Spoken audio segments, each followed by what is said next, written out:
Bollywood star hero power star Pawan Kalyan garu Andhra Pradesh రాష్ట్ర ఉప ముఖ్యమంత్రిగా జనసేన పార్టీ అధినేతగా ప్రస్తుతం రాణిస్తున్న విషయం మనకందరికీ తెలిసిందే. పవన్ కళ్యాణ్ గారు గతేడాది ఆంధ్ర రాజకీయాల్లో సృష్టించిన ప్రభంజనం గురించి ఇప్పటికీ దేశవ్యాప్తంగా మాట్లాడుకుంటూ ఉన్నారు.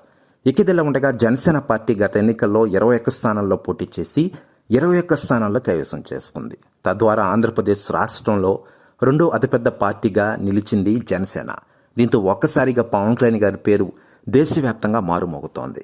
మరోవైపు పవన్ కళ్యాణ్ గారి గురించి ఇతర పార్టీ రాజకీయ నాయకులు స్పందిస్తూ ఉండగా తాజాగా మాజీ ఎంపీ విజయసాయిరెడ్డి గారు సంచలన వ్యాఖ్యలు చేశారట.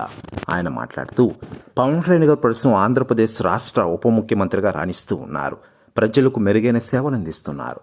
గతేడాది ఆయన అధికారంలో లేకపోయినా కూడా పవన్ కళ్యాణ్ గారి ఫాలోయింగ్ చరిత్రలో ఎవరికీ రాదు. ఆయన ఒక యోధుడు అంటూ సంచలన వ్యాఖ్యలు చేశారట విజయసాయిరెడ్డి గారు. ప్రతి వ్యాఖ్యలు వైరల్ అవుతున్నాయి టోటల్ తెలుగు ఇండస్ట్రీలో మరియు ఆంధ్రప్రదేశ్ రాష్ట్ర రాజకీయాల్లో.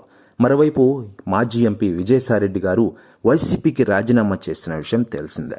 అయితే ఎప్పటి నుంచో పవన్ కళ్యాణ్ గారు స్థాపించిన జనసేన పార్టీలో ఆయన జాయిన్ అవుతున్నారంటూ కొన్ని రోజులుగా వార్తలు వైరల్ అవుతున్న వేళ లేటెస్ట్గా విజయసాయిరెడ్డి చేసిన వ్యాఖ్యలు వైరల్ అవుతున్నాయి.